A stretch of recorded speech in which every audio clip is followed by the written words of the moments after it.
Hello my dear students, આજે આપણે BA સિવાયની વાત કરવાના છે, એટલે કે વાણિજ્ય વ્યવસ્થા અને સંચાર વિષય સિવાયની વાત કરવાના છે. એટલે તમે સમજી ગયા હશો કે આજે આપણે સ્ટેટ ચલાવવાના છે. ઓકે, તો દિવાળી પહેલાં આપણે સ્ટેટમાં આલેખ જોયેલા અને ત્યાર પછીથી ચલાવીશ, એટલે આગળનું જે છે તે ચલાવવું જોઈએ, પણ એ પછીથી ચલાવીશ એમ કરીને રવા દીધું હતું. તો એમાં જે સંખ્યાત્મક માહિતીનું વર્ગીકરણ છે તે આપણા કોષમાંથી નીકળી ગયું છે. એટલા માટે હવે આજથી આપણે ગુણાત્મક માહિતીનું વર્ગીકરણ કઈ રીતે કરી શકાય તે જોઈશું. તો આલેખ જ્યારે આપણે દોરીએ ત્યારે જે કોષ્ટકમાં માહિતી આપેલી હોય તેને આપણે આલેખના સ્વરૂપમાં દર્શાવીએ. અત્યારે જે આપણે શીખવાના છે તે પેરેગ્રાફમાં માહિતી આપેલી હોય છે, તેને આપણે કોષ્ટકમાં કઈ રીતે દર્શાવી શકાય તે આપણે જોઈશું.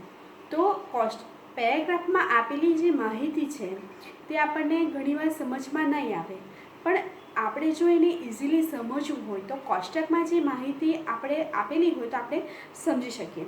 હવે તમે ધારો કે આપણે કશે ગયા હોય, ધારો કે દુકાનમાં ગયા હોય, તો દુકાનમાં કોષ્ટકમાં દર્શાવેલું હોય કે આજનો ખાંડનો ભાવ આટલો છે, ગોળનો ભાવ આટલો છે, તો આપણે જાણી શકીએ. પણ પેરેગ્રાફમાં લખેલું હોય કે આજે ખાંડ આટલા, તો તેમાં શું થાય કે બિનજરૂરી જે વાક્યો છે તે વધી જાય, એટલા માટે માહિતી સમજી શકાતી નથી. તો આજે આપણે પેરેગ્રાફમાં આપેલી માહિતીને કેવી રીતે કોષ્ટકમાં દર્શાવીશું તે શીખીશું, અને આ દાખલા તમને એક્ઝામમાં પૂછાશે. ઓકે, તો આપણે સ્ટાર્ટ કરીએ. રકમની જે પીડીએફ છે તે હું તમને વોટ્સએપ ગ્રુપમાં શેર કરીશ. તો અત્યારે જેની પાસે બુક છે તેઓ મારી સાથે વાંચવાનું હોય તો વાંચી શકો રકમ, પણ હું તમને એની એક્સ્ટ્રા પીડીએફ મોકલીશ. તો આપણે પહેલો જે એક્ઝામ્પલ છે તે જોઈ લઈએ. અમદાવાદ શહેરમાં વ્યક્તિઓના પરિવહન માટે કુલ 1000 બસો છે. અહીંયા શેની વાત કરી છે? બસની વાત કરી છે. અમદાવાદ શહેરમાં વ્યક્તિઓ જે છે અવરજવર કરે છે તેના માટે 1000 બસ આપેલી છે, કુલ આપેલી છે. તો આપણે અહીંયા લખીએ કે કુલ બસો કેટલી છે? 1000. ત્યારબાદ શું આપેલું છે? તેમાંથી 350 બસ BRTS તરીકે ઉપયોગ થાય છે. અહીંયા નવું આવ્યું, બરાબર? BRTS સાંભળેલું છે ને? BRTS માટે વપરાતી બસો કેટલી છે? 350. અને બાકીની એમ કે આમાંથી બાકીની AMTS માટે છે. શેના માટે છે? AMTS બાકીની. એટલે 1000માંથી 350 BRTS માટે છે, તો બાકીની કેટલી હશે તે આપણે ગણતરી કરી. ત્યારબાદ જોઈએ તો કુલ 400 બસ વાતાનુકૂલિત બસમાંથી 250 BRTS બસ છે. એટલે એમ કે વાતાનુકૂલિત એટલે શું હોય? ગુજરાતી શબ્દ છે. આપણે ઇંગ્લિશ શું વાપરીએ? એસી બસ. ઓકે, તો વાતાનુકૂલિત, તમારે વાતાનુકૂલિત લખવું હોય તો પણ કોઈ વાંધો નથી, એસી બસ લખવું હોય તો પણ કંઈ વાંધો નથી, બરાબર? તો એસી બસ કેટલી છે? 400 છે, બરાબર? એસી બસના માટે કીધું છે કે કુલ 400 વાતાનુકૂલિત બસમાંથી 250 BRTS છે. હવે એમ કીધું આમાંથી કે 400માંથી 250 જે છે તે BRTS માટે છે. ઓકે, તો આ માહિતીને યોગ્ય કોષ્ટકમાં રજૂ કરો. હવે અહીંયા એસી બસ આવી એટલે નોન એસી બસ આવવાની, બરાબર? તો આપણે હવે કોષ્ટક દોરીએ.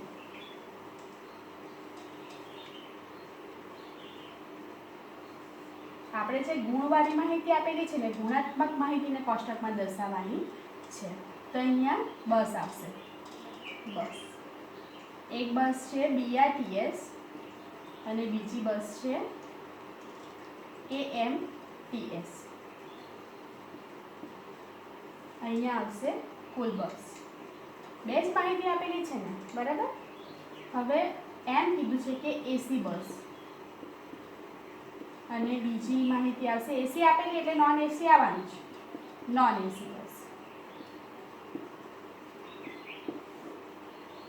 અને અહીંયા આવશે કુલ.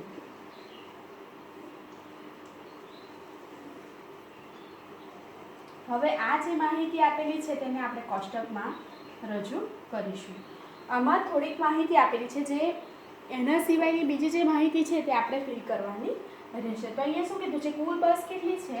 1000 છે. એમાંથી BRTS કેટલી છે? 350. કુલના ખાનામાં જ લખવાનું. ત્યારબાદ શું કીધું છે કે વાતાનુકૂલિત કુલ કેટલી બસ છે? 400 બસ છે. એસી બસ કેટલી છે? 400 છે. એમ કીધું કે એમાંથી 250 જે છે તે BRTS છે. તો BRTS ક્યાં છે? અહીંયા છે. એસી બસ ક્યાં છે? અહીંયા છે. તો 250 જે છે તે અહીંયા લખવાનું છે. ઓકે, આપણને આટલી માહિતી આપેલી છે. એના પરથી આપણે બાકીની જે માહિતી છે તે શોધવાની છે. તો પહેલાં તો આપણે 350 આપણને BRTS આપેલી છે અને 1000 જે છે તે કુલ બસ આપેલી છે. તો 1000માંથી 350 બાદ કરવાની છે, બરાબર? તો કેટલા થશે? 650. એટલા જ થાય છે ને? તો અહીંયા તમારે ગણતરી દર્શાવવી હોય તો તમે દર્શાવી શકો કે 1000 માઇનસ 350. બરાબર? સમજ પડી આમાં? આ તમે તમારી ગણતરી હમણાં તમારે દર્શાવવાની રહેશે કૌંસમાં. હવે આપણે જોઈએ તો એસી બસ 350 કુલ બસ છે, તેમાંથી તો 250 એસી બસ એવું કીધું. તો નોન એસી કેટલી હશે? 350માંથી 250 તો કેટલી થશે? 100. બરાબર? હવે એવું કીધું કે કુલ 400 બસ છે, તેમાંથી 250 એસી બસ છે તે BRTSની છે. તો AMTSની કેટલી હશે? 150. તેના માટે ગણતરી દર્શાવી દેજો. 400 માઇનસ 250. ઓકે, હવે આપણે જોઈએ 1000માંથી 400 અહીંયા કુલ છે, બરાબર? તો 1000માંથી 400 જાય તો 600 રહે. અને આની ગણતરી કરવી હોય તો 650 માઇનસ 150 તો કેટલા આવશે? 500. ઓકે, તો આ આપણો દાખલો કમ્પ્લીટ થયો. હવે એના જેવો જ એક બીજો દાખલો છે તે તમને સમજાવીશ. આમાં કંઈ નથી કરવાનું. આપણને જે પેરેગ્રાફમાં માહિતી આપેલી છે તે જ માહિતીને આપણે કોષ્ટકમાં દર્શાવવાની છે. તમે અત્યારે ગણતરી લખજો, કેમ કે તમને શરૂઆતમાં નહીં સમજ પડે એટલા માટે. હવે બીજો જે દાખલો છે, આ જે પહેલો દાખલો છે, હવે બીજો જે દાખલો છે તે હું તમને કોષ્ટક કમ્પ્લીટ કરી આપીશ અને બાકીની જે માહિતી છે તે તમારે ભરવાની રહેશે. તો બીજો દાખલો આપણે જોઈએ.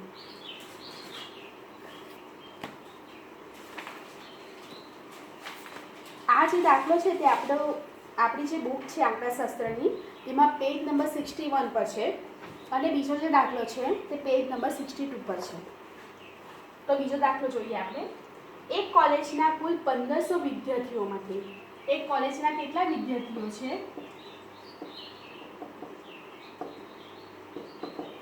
1500. બરાબર? એમાંથી એમ કે 900 છોકરાઓ છે. કેટલા છોકરાઓ છે?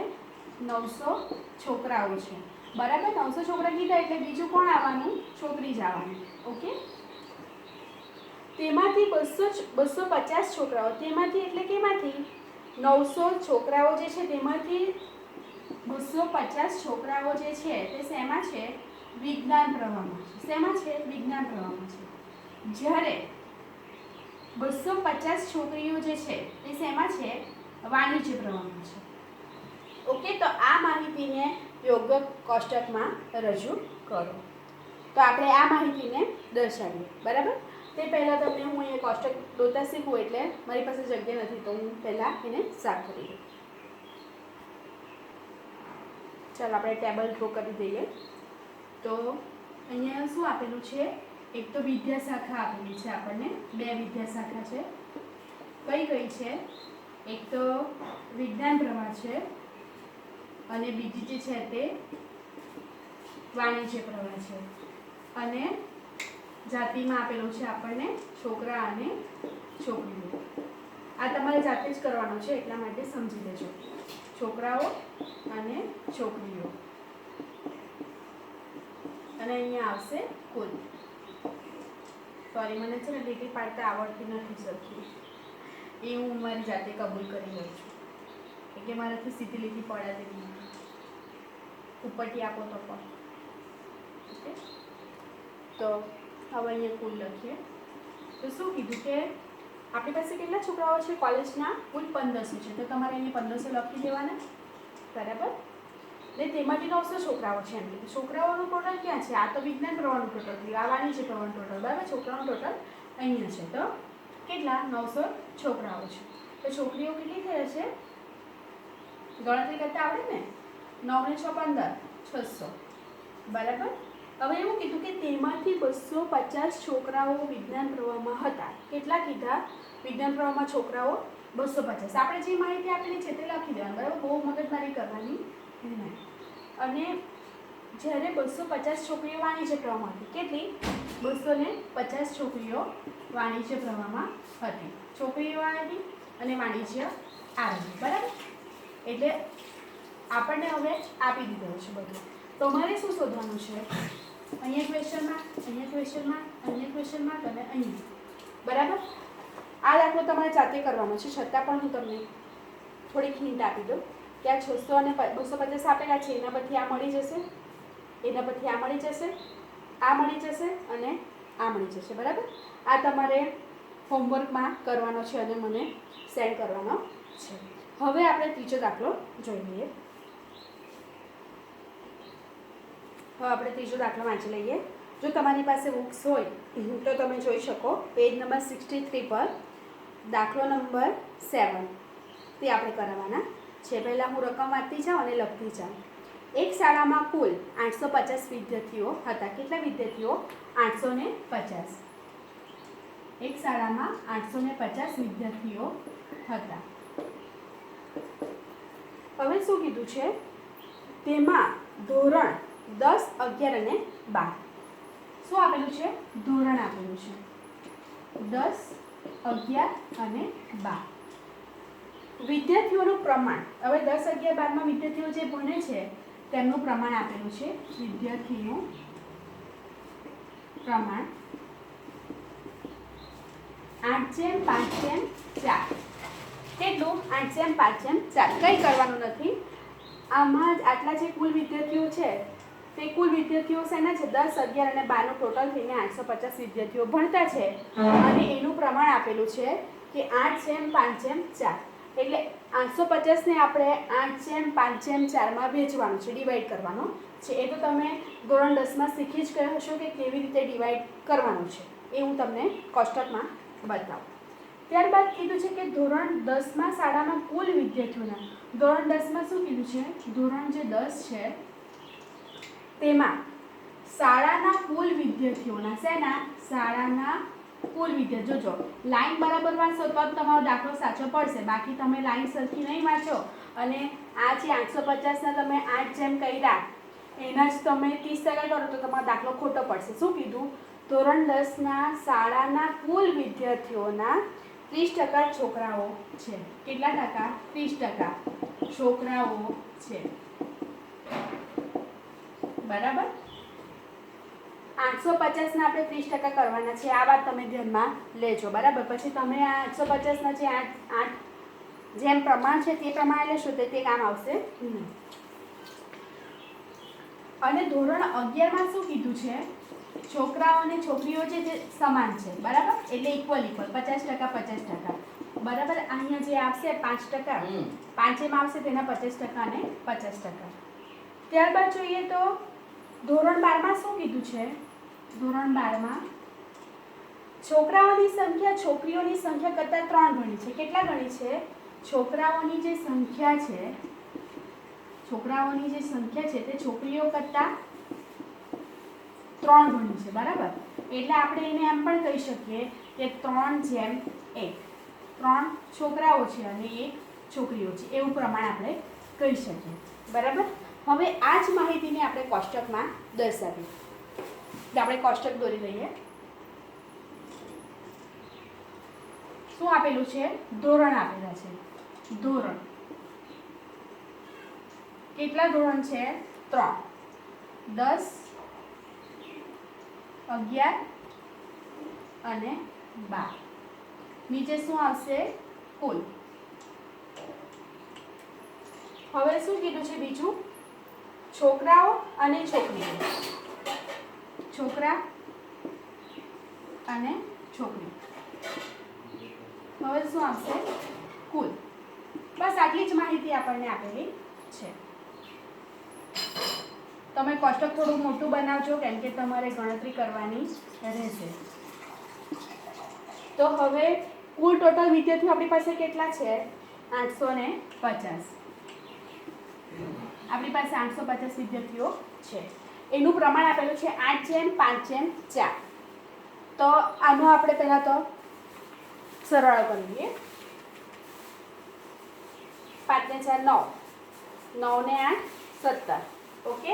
તો હવે જે આપણે પ્રમાણ ગણવાના છે તે અહીંયા ગણતરી તમને સાઈડમાં તમારે કરવી હોય, જો નહીં આવડતું હોય ને સાઈડમાં કરવી હોય તો તમે સાઈડ પેજના બીજા પેજ પર પણ કરી શકો. તો પહેલાં ધોરણ 10નું ગણી કાઢીએ આપણે. તો 850 ગુણ્યા 8 ના છેદમાં કેટલા થશે? 17. બરાબર. ધોરણ 11 850 કેટલું પ્રમાણ આપેલું છે? 5. 5 ના છેદમાં 17. પછી જોઈએ તો ધોરણ 12 850 ના કેટલું પ્રમાણ આપેલું છે? 4 ના છેદમાં 17.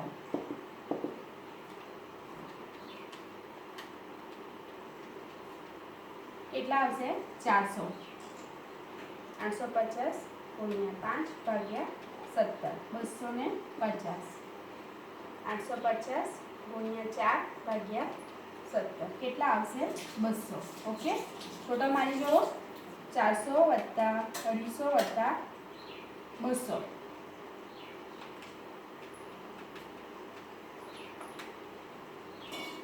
850. હવે અહીંયા લખી દો 400 250. દેખાય છે ને ગણતરી કરી છે તે? હું તમને એના છેલ્લો જે દાખલો છે તેનો હું તમને પીક મોકલીશ. અને 200. બરાબર. તમારે એ કોષ્ટકમાં લખવું હોય તો પણ લખી શકો, સાઈડમાં ગણતરી કરવી હોય તો પણ લખી શકો. તમે અહીંયા સાઈડમાં ગણતરી કરવી હોય તો 850 ગુણ્યા 8 ના છેદમાં 17 આવી રીતે બતાવી શકો. બરાબર. બધામાં જ એવી રીતે બતાવી શકો. પછી શું કીધું છે કે ધોરણ 10ના જે શાળાના કુલ વિદ્યાર્થીઓના 30% છોકરાઓ છે. શેના કીધા છે? કુલ વિદ્યાર્થીઓ. કુલ વિદ્યાર્થી ક્યાં છે?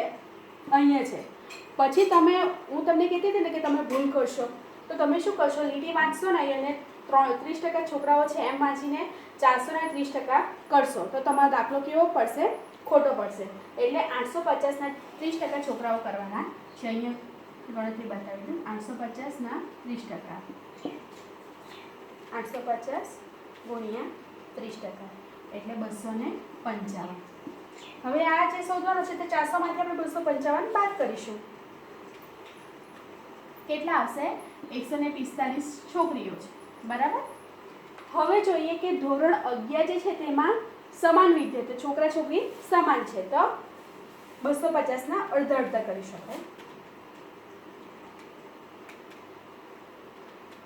125 છોકરાઓ છે ને 125 શું છે? છોકરીઓ છે. હવે એવું કીધું કે છોકરાની જે સંખ્યા છે ધોરણ 12 ના છોકરાની જે સંખ્યા છે તે છોકરીઓ કરતાં 3 ગણી છે. બરાબર. એટલે 200 ના શું કરવાનું છે આપણે? અહીંયા ગણતરી કરી દેજો. 200 ગુણ્યા 3 ના છેદમાં આ ટોટલ થયું ને આપણો અહીંયા કઈ રીતે ટોટલ કર્યું? 8 વત્તા 5 વત્તા 4 બરાબર 17 થયા ને? તો અહીંયા 3 વત્તા 1 બરાબર 4 એટલે 3 ના છેદમાં 4. કેટલા થયા? 150. અને છોકરીઓ કેટલી છે? 200 માંથી આપણે બાદ કરીએ છોકરીઓ એટલે 50. તમે એને આવી રીતે પણ કરી શકો કે ધારો કે એ તમે વાત જ જવા દો, તમે આવી રીતે જ કરજો, નકામું તમને પાછું આવડશે નહીં. ઓકે. તો 3 જેમ 1 રીતે જ કરજો. હવે આપણે આનું ટોટલ કરી લઈએ. 145 વત્તા 125 વત્તા 50 બરાબર 320. 255 વત્તા 125 વત્તા 150 530. હવે એનું ટોટલ કરી જુઓ. 850 આવી જાય છે એટલે કે આપણો દાખલો સાચો છે. બરાબર. તો આ રીતે આપણે ગણતરી કરશું અને નહીં સમજ પડે તો મને તમે કોલ કરજો. હવે આના પછીનો જે દાખલો છે તે તમને જે દાખલો આપ્યો હોમવર્કમાં તેના જેવો સેમ છે, એટલે એ દાખલો પણ તમારે હોમવર્કમાં કરવાનો રહેશે. એટલે તમારે આજે હોમવર્કમાં બીજો અને ચોથો દાખલો જે હું તમને શેર કરીશ તે તમારે કરવાનો રહેશે. નહીં સમજ પડે તો મને પર્સનલી કોલ કરીને સમજાવવા માટે કહેજો. વિડીયો કોલિંગ કરજો તો વિડીયો કોલ પર પણ હું તમને સમજાવી દઈશ.